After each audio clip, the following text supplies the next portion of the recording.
नमस्कार, बाखबर में आपका स्वागत है। मैं हूं राघवेंद्र सिंह। बाखबर में आज हम बात करेंगे मध्य प्रदेश कांग्रेस के बारे में। दरअसल उपचुनाव सिर पर आ चुके, तारीख भली तय नहीं हुई हो, लेकिन कांग्रेस बीजेपी इस मामले में सक्रिय हो गई है। आज हम इस मुद्दे पर बात करेंगे कि कांग्रेस के भीतर दिग्विजय कमलनाथ का जो कॉम्बिनेशन है उसके क्या हाल है। दरअसल दिग्विजय कमलनाथ की वो जोड़ी है जिसने भाजपा के उस चक्रव्यूह को तोड़ा जो चौथी बार जीतने से रोकने में कामयाब रहा। दरअसल मध्य प्रदेश विधानसभा चुनाव के दौरान भाजपा के नेताओं का ये पक्का सोचना था कि सरकार उनकी दोबारा बनने वाली, यानी चौथी बार बनने वाली। लेकिन अगर हम बात करें जमीनी हकीकत, फील्ड मार्शल के रूप में कांग्रेस के भीतर जाने जाते हैं दिग्विजय सिंह। वो कार्यकर्ताओं के साथ संपर्क करते हैं, जनता के बीच में जाते हैं, पंगत में संगत जैसे आयोजन करके कांग्रेस को जिताने की बात करते हैं। उसी तरह एक मैनेजर के रूप में हम बात करें तो कमलनाथ बड़े मैनेजर बन के निकले थे। उन्होंने कांग्रेस के भीतर वो सब फंडिंग की थी, वो सारी व्यवस्था की थी जो चुनाव जीतने के लिए जरूरी होती है। लेकिन अब कांग्रेस के 15 महीने की सरकार, कमलनाथ जब मुख्यमंत्री थे उस समय खबरें ये आई थी छनकर कि दिग्विजय सिंह और कमलनाथ के बीच में दरारें, रिफ्ट है। अगर ये दरार रही तो उपचुनाव में कांग्रेस को नुकसान झेलना पड़ सकता है और बीजेपी बहुत फायदे में रहेगी। लेकिन अगर ये दरार ठीक से सुलझ गई है, बंद हो जाती है, तो कह सकते हैं कि कांग्रेस काफी अच्छी स्थिति में रहेगी। तो इस महत्वपूर्ण मुद्दे पर हम आज बात करेंगे। हमारे वरिष्ठ पत्रकार साथियों के साथ टेलीफोन लाइन पर जुड़ गए हमारे साथ वरिष्ठ पत्रकार रमेश शर्मा जी। रमेश जी, आपका बहुत बहुत स्वागत है। और देवदत्त दुबे जी, आपका भी बहुत बहुत स्वागत है। नमस्कार राघव जी। शर्मा जी, मैं आपसे शुरुआत करूंगा कि ये जो सारा मसला है कांग्रेस के भीतर का अपना एक तरह का समन्वय का माने पूरा केमिस्ट्री है। दिग्विजय सिंह और कमलनाथ के बारे में कहा जाता है कि दिग्विजय सिंह को मुख्यमंत्री बनाने में कमलनाथ ने दिल्ली में अच्छी भूमिका निभाई थी और तब से वो बड़े भाई छोटे भाई की भूमिका में है कांग्रेस के भीतर। यही बात है कि दिग्विजय सिंह ने कांग्रेस की सरकार बनाने में अहम भूमिका निभाई, लेकिन मुख्यमंत्री बने कमलनाथ। 15 महीने के भीतर बहुत कुछ यहाँ पानी में बह गया था। उसमें कहा जा रहा था कि कमलनाथ और दिग्विजय सिंह के बीच में दरार आई है। आपको लगता है कि वो सच में उनके बीच में कोई दरार है, और अगर दरार है तो कांग्रेस को उसके क्या नुकसान है? देखिए, मोटे तौर पर ये बात सही है कि कमलनाथ जी की और दिग्विजय सिंह जी की ट्यूनिंग बहुत बरसों से रही है जी। और मैं समझता हूँ ये उनमें संपर्क 1980 से हो गया था और फिर जिस 93 में दिग्विजय सिंह मुख्यमंत्री बने तो कमलनाथ जी की उसमें महत्वपूर्ण भूमिका रही। ठीक उसी प्रकार अभी 2018 में जब कमलनाथ जी मुख्यमंत्री बने तब उसमें भी दिग्विजय सिंह जी की भूमिका महत्वपूर्ण थी। और जिस तरीके से दिग्विजय सिंह जी ने यात्राएं की, नर्मदा यात्रा की और तमाम यात्राएं की, कांग्रेस कार्यकर्ताओं को जोड़ने का काम दिग्विजय सिंह जी ने किया था। हालांकि जब सरकार बनी, उस सरकार के बाद ऐसी खबरें आने लगी, कुछ मंत्रियों ने जो कमलनाथ जी के विश्वस्त थे उन्होंने दिग्विजय सिंह जी पर सीधा आरोप भी लगाए। सब मीडिया में खबरें आई हैं। लेकिन मुझे लग रहा है कि सरकार के जाने के बाद फिर से दोनों के बीच में ट्यूनिंग, जो भी थोड़ी बहुत गलतफहमी रही होगी, वो ट्यूनिंग बढ़ गई है। और मैं समझता हूँ उपचुनावों तक दोनों के बीच में बेहतर तालमेल अच्छी तरीके से रहेगा। उसका एक कारण राघवन जी ये भी है कि कमलनाथ जी मुख्यमंत्री बनने की मंशा दिग्विजय सिंह जी की बिल्कुल नहीं है। इस बार हमने पिछले कई वर्षों से देखा था, 5-6 वर्षों से वो अपने बेटे को स्टेब्लिश करना चाह रहे थे, तो उसमें वो काफी सफल रहे हैं।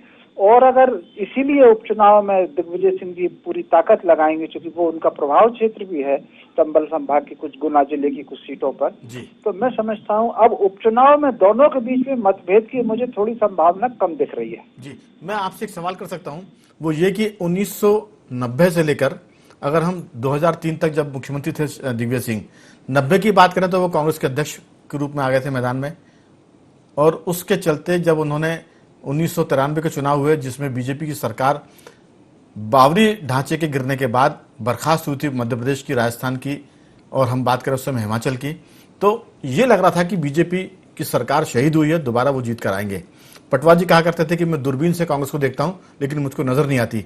इसके बाद दिग्विजय सिंह का संगठन था, उनका प्रबंधन था कि वो माने चकित करने वाले फैसले लेकर आए और वो सरकार में लौटे। उसके बाद 98 में भी उन्होंने चुनाव जीता।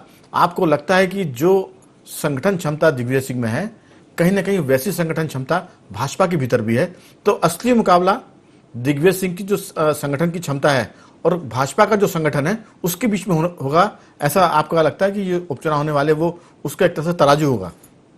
देखिए, ये बात आप सही कह रहे हैं कि उपचुनाव तराजू तो है, जी। लेकिन इसमें केवल यही फैक्टर संगठन क्षमता ही काम नहीं करेगी। जी। इसमें खासतौर से ग्वालियर संभाग, अब इस 27 सीटों में हम देखें कि कुछ तो ग्वालियर चंबल संभाग की मैक्सिमम सीटें हैं, जी। बाकी ग्वालियर चंबल संभाग से बाहर की सीटें हैं। जी। तो ग्वालियर चंबल संभाग में चुनाव जो सेंट्रलाइज होगा वो ज्योतिरादित्य सिंधिया के पक्ष में और ज्योतिरादित्य सिंधिया के खिलाफ, ये जो है बहुत ज्यादा इस पर सेंट्रलाइज होगा उन दोनों संभागों में। यानी महल की राजनीति एक तरफ हो जाएगी और महल के खिलाफ वाले लोग हैं वो कहीं ना कहीं, अगर भाजपा में भी बड़ी संख्या में जो महल के खिलाफ लोग हैं, अब संगठन उनसे किस तरीके से काम लेता है ये आने वाला वक्त बताएगा। लेकिन इसमें कोई शक नहीं कि जमावट जो है, और ये वाला चुनाव संगठन क्षमता पर तो काम करेगा ही, लेकिन उससे ज्यादा जोड़ तोड़ पर बहुत ज्यादा काम करेगा कि दोनों पार्टियों में से जोड़ तोड़ कैसी होती है। बिल्कुल आपने भाजपा जी जोड़ तोड़ में खासतौर से बीजेपी को दोहरे संघर्ष का मुकाबला करना पड़ेगा। दोहरा संकट है, एक तो उसके भीतर के जो लोग हैं जो कभी कांग्रेस के पहले भाजपा के प्रत्याशी हुआ करते थे, वो उनका टिकट कट गया है, तो उस एक तरह से उस असंतोष को संभालना और जोड़ तोड़ करके कांग्रेस को किस तरह से सैबोटेज के जो लोग कर रहे हैं उनको अपने साथ लेके आना, और कांग्रेस भी यही करेगी। तो दोनों चीजें मैं आपसे पूछूंगा अगले दौर की बातचीत में।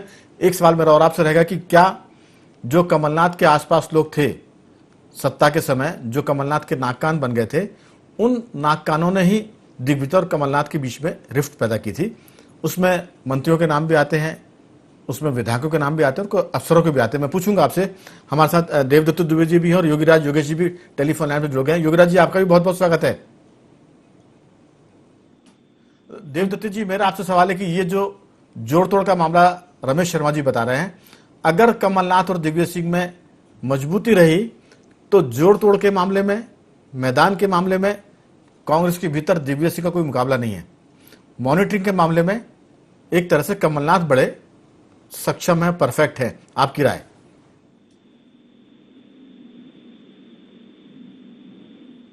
देवदत्त जी, मेरी आवाज सुन पा रहे हैं? जी हाँ, मेरी आवाज आ रही है? हाँ आ रही है, बताइए। हाँ, तो 15 वर्षों के बाद भी यदि कांग्रेस सत्ता में वापसी कर पाई तो वो कमलनाथ दिग्विजय सिंह का मैनेजमेंट था, सिंधिया की छवि थी, ये भी एक कारण था।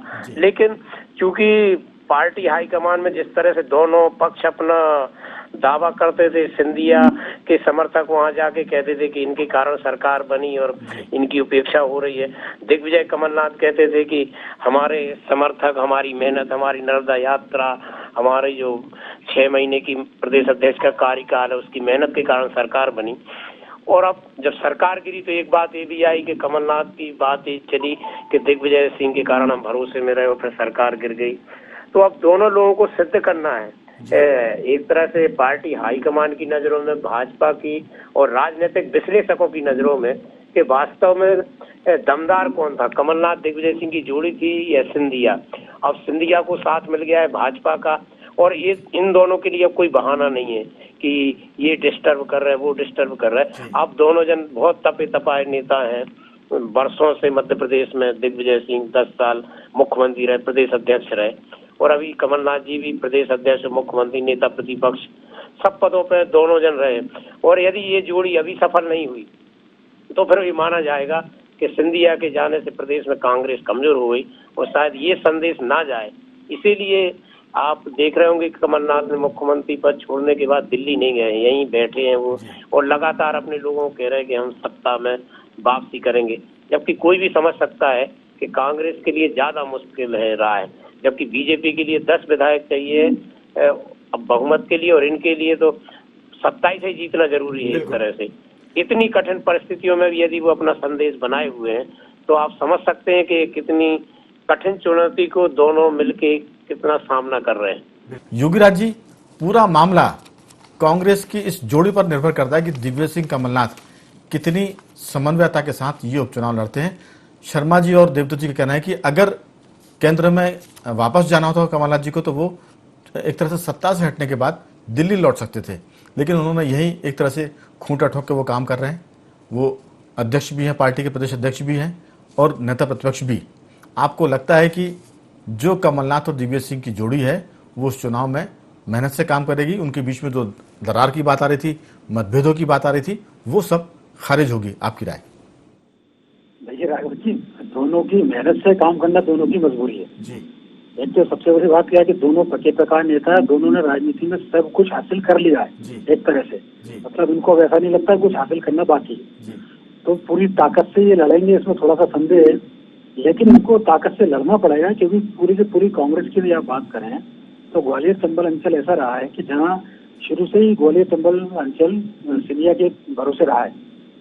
मतलब कांग्रेस पार्टी में भी इवन दिग्विजय सिंह भी रावगढ़ तक सीमित होकर रह जाते थे, जी गुना के आगे वो नहीं जा पाते थे। तो गुना से लेके ग्वालियर तक का जो पूरा इलाका है वो सिंधिया के भरोसे ही रहा है कांग्रेस में। मतलब वहाँ कोई दूसरा दखल करने वाला नहीं था। जी अब चूंकि सिंधिया ही कांग्रेस छोड़ के चले गए हैं तो कांग्रेस के लिए थोड़ी सी चुनौतियां। अब कांग्रेस, अब दिग्विजय सिंह और जयवर्धन सिंह ने ग्वालियर चंबल में थोड़ी सी अपनी पैठ शुरू की है, लोगों को टटोलना शुरू किया है, लेकिन व्यापक प्रभाव सिंधिया का आ रहा है। अब देखना ये होगा कि दिग्विजय सिंह, जयवर्धन सिंह और कमलनाथ उस एरिया में किन किन लोगों को ढूंढ पाते हैं, किन लोगों को टिकट दे पाते हैं। इसमें एक देखिए, मैं टिकट वितरण एक फैक्टर, डॉक्टर गोविंद सिंह। हाँ एक डॉक्टर गोविंद जी। सिंह, तो इसमें इम्पोर्टेंट चीज ये हो जाएगी कि वहाँ टिकट फैक्टर बहुत बड़ा हो जाएगा। मतलब टिकट किसको मिलना है ये बहुत इम्पोर्टेंट चीज है। अब वहाँ दिग्विजय सिंह की चलती है टिकट वितरण में या कमलनाथ की चलती है, ये संतुलन बिठाना चुनाव से पहले दोनों के बीच बहुत जरूरी है। बिल्कुल। यदि टिकट दिग्विजय सिंह की मर्जी से दिए जाते हैं तो चूंकि थोड़ा बहुत उस अंचल का उन्हें अनुभव है तो जरूर ये टक्कर दे सकते हैं, क्योंकि कमलनाथ ने कभी उस अंचल की ओर रुख नहीं किया और मैं तो ये कहता हूँ सिंधिया के अलावा किसी ने वह रुक ही नहीं किया। तो दिग्विजय सिंह थोड़ा बहुत वहाँ अपना खेल कर सकते हैं, थोड़ी मेहनत कर सकते हैं। तो इम्पोर्टेंट बात यही होगी कि वहाँ टिकट वितरण किसको किया जाता है और बिल्कुल। टिकट वितरण में किसकी। बिल्कुल, आपने सही मुद्दा उठाया और हम इस पर बात भी करेंगे, इस चर्चा को आगे बढ़ाएंगे। रमेश शर्मा जी और देवदत्त से मेरा सवाल है कि टिकट वितरण, अगर टिकट में मैंने प्रत्याशी को सही मैदान में उतार दिया तो फिर मामला एक तरह से मुकाबले का होगा। शर्मा जी, ये कहा जा रहा है कि टिकट वितरण के मामले में मैदानी सच्चाई को टटोल रहे हैं दिग्विजय सिंह और एजेंसियां भी काम कर रही हैं, जो एजेंसियां आजकल रिवाज चल गया हायर करने का। लेकिन दिग्विजय सिंह की मर्जी काफी चलने वाली, क्योंकि वो ब्लॉक लेवल तक लोगों से बात करते हैं, उनकी पैठ है। आपको लगता है कि टिकट वितरण में जो कांग्रेस में कानाफूसी चलती है, कमलनाथ जी उस पर ध्यान देंगे या दिग्विजय सिंह की जो राय आएगी निकलकर उसके हिसाब से टिकट बटेंगे? आपकी राय? देखिए, मोटे तौर पर इसमें तो कोई शक नहीं कि टिकट वितरण में दिग्विजय सिंह जी का प्रभाव भारी रहेगा जी क्योंकि कुछ भी हो इस समय कांग्रेस में वो अकेले ऐसे नेता हैं सीनियर में जी जिनकी, जैसा कि आपने कहा, कि ब्लॉक लेवल तक पहुंचे और हर क्षेत्र में। फिर दिग्विजय सिंह जी की स्मरण शक्ति तेज है, कार्यकर्ताओं को व्यक्तिगत तौर पर पहचानना और उनको नाम से बुलाना, जी ये दिग्विजय सिंह की विशेषता है। तो स्वाभाविक रूप से टिकट वितरण में दिग्विजय सिंह की ही चलेगी। और फिर जिस तरीके से भले ही चाहे मध्य प्रदेश में कुछ रहा हो, हाईकमान की नजर में भी दिग्विजय सिंह की इमेज ज्यादा है। अभी जो उन्होंने हाईकमान ने किसी और मुद्दे पर जो 5 वरिष्ठों की एक कमेटी बनाई है उसमें दिग्विजय सिंह जी भी हैं और उन्हें मोदी की जो घोषणाएं हैं और अध्यादेश सरकार के जारी हुए हैं उसके परीक्षण का उनको काम मिला। तो हाईकमान में भी उनका प्रभाव है।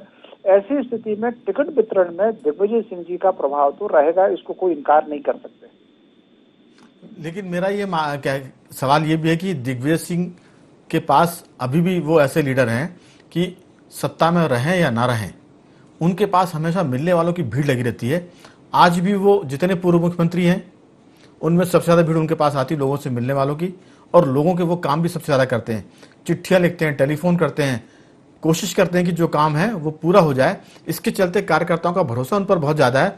आपने ठीक कहा कि उनका प्रभाव बहुत रहेगा टिकट वितरण में, और अगर उनका इस्तेमाल पार्टी ने ठीक से किया तो बीजेपी को मुश्किलें जरूर आएंगी, भले ही वो सरकार बचे। हम इस पर नहीं जा रहे हैं कि किसकी सरकार बनी किसकी जाएगी, क्योंकि जो नंबर का मामला है वो बीजेपी को बहुत कम नंबर चाहिए, सिर्फ 10 लोगों से काम चल जाएगा। और जैसा युगराज जी कहते हैं कि भाजपा को, कांग्रेस को तो 27 के 27 जीतने पड़ेंगे। ये बात आपकी एकदम सटीक है कि दिग्विजय सिंह का टिकट वितरण में बहुत अहम रोल होने वाला है। देवदत्त जी, क्या दिग्विजय सिंह की जो बातचीत है, जो उनके काम करने की शैली है, वो शैली उनको ताकतवर बनाती है? क्योंकि वो कार्यकर्ताओं की बातों को सुनते हैं ध्यान से, चाहे छोटा कार्यकर्ता हो या बड़ा कार्यकर्ता। ये जो अदा है काम करने की, ये मेरे ख्याल से कांग्रेस में तो बहुत कम लोगों में है और भाजपा में भी ऐसे लोगों की संख्या घट रही है। आपकी राय? ये बात बिल्कुल सही है कि दिग्विजय सिंह सर्वाधिक सक्रिय नेताओं में माने जाते हैं। वो कभी आराम से बैठते नहीं। वो राष्ट्रीय महासचिव के रूप में यदि कांग्रेस के किसी नेता का नाम पूछा जाए कन्याकुमारी से कश्मीर तक, तो वो दिग्विजय सिंह है। भले उनके बयानों के कारण वो चर्चित रहे हो, लेकिन वो जिस पद पे भी रहते हैं अपनी उपस्थिति बनाते हैं। और मध्य प्रदेश में तो वो 10 साल मुख्यमंत्री रहे हैं और त्रिस्तरीय पंचायती राज लागू करने वाले नेता रहे हैं। तो उस समय जनपद अध्यक्ष, सरपंच और जिला पंचायत अध्यक्ष से लेकर उन्होंने बहुत संवाद स्थापित किया हुआ है। लेकिन आप लोग जो आशंका जाहिर कर रहे हैं कि अगर मगर टिकट वितरण बहुत सही होगा, क्योंकि कमलनाथ 3 सर्वे करा चुके हैं। दिग्विजय सिंह और उनके बीच ऐसी ट्यूनिंग बनी है कि आप पहले सर्वे करा लो और 3-3 नाम एक सीट पे दो, फिर दिग्विजय सिंह उसमें बताएंगे कि ये ज्यादा। दिग्विजय सिंह इस समय जिन क्षेत्रों में चुनाव होना है वहाँ के सरपंचों से, ब्लॉक अध्यक्षों से फोन पे बात कर रहे हैं लगातार। ये 3-4 महीने से उनका क्रम चल रहा है कि हर विधानसभा क्षेत्र में वो स्थानीय स्तर पर लोगों से बात कर रहे हैं। और कमलनाथ जी ने अभी तक 3 सर्वे करा चुके हैं और आप देखें पत्ते नहीं खोल रहे हैं दोनों नेता अभी। इसी के कारण ये समझ जाना चाहिए कि वो कितने गंभीर हैं इस चुनाव के लिए। तो टिकट वितरण में कहीं कोई आपको नहीं लगेगा कि कमजोर टिकट दिया गया।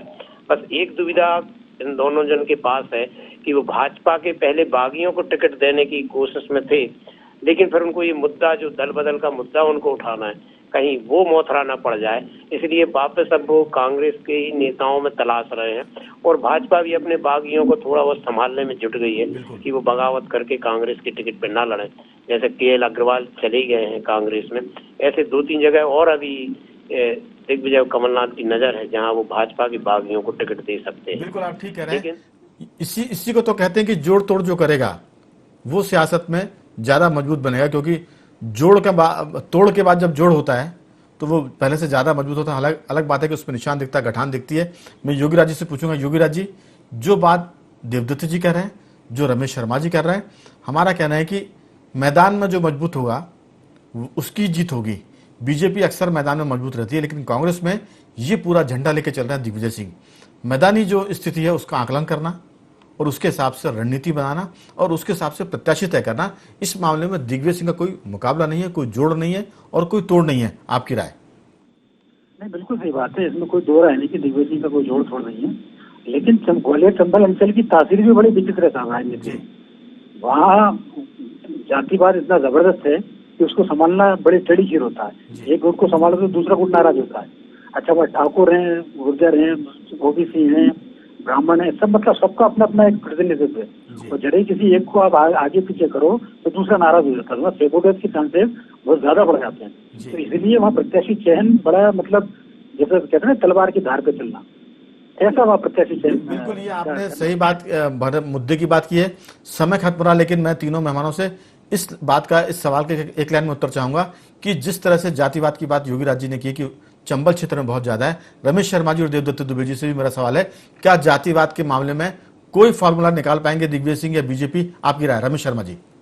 नहीं, मेरे ख्याल से जातिवाद के मामले में कोई फार्मूला तो नहीं निकलेगा, बल्कि जातिवाद को बढ़ावा मिलेगा। राजनीतिक दल जातिवाद को जान करके योजना से बढ़ाते ही हैं। बिल्कुल देवदत्त जी, जातिवाद का कोई फार्मूला निकलेगा नहीं, और जैसा उस इलाके की तासीर है चुनाव में जातिवाद तो दिखेगा और जो इसको मैनेज करेगा उसका झंडा ऊंचा रहेगा। आपकी राय? बिल्कुल, और जातियों के अनुपात के आधार पर ही टिकट दिए जाएंगे और जातियों की जमावट अभी उन क्षेत्रों में चल रही है। चलिए, कुल मिलाकर जातियों का बोलबाला रहेगा। इस उपचुनाव में भी देखने को आएगा कि जो जाति को साधेगा जीत उसके ज्यादा निकट होगी। तीनों मेहमानों का योगी राज जी आपका बहुत बहुत धन्यवाद, देवदत्त जी आपका भी बहुत बहुत धन्यवाद, रमेश शर्मा जी आपका भी बहुत बहुत धन्यवाद कि आपने चर्चा में चलिए। दर्शकों को हम बता दें कि दिग्विजय सिंह का मामला फील्ड मार्शल के रूप में पार्टी के भीतर जाना जाता है और प्रतिद्वंदी यानी बीजेपी भी उनकी इस ताकत को एक तरह से महसूस करती है और मानती भी है। इसलिए वो अक्सर दिग्विजय सिंह को केंद्र में रखकर राजनीति बनाती है, रणनीति बनाती है। तो देखेंगे, उपचुनाव की तारीख अभी तय नहीं हुई, लेकिन ज्योतिरादित्य सिंधिया इंदौर का दौरा कर रहे हैं। कांग्रेस जमीनी रणनीति पर नजर रखे हुए और भाजपा का संगठन तो पहले से सक्रिय है।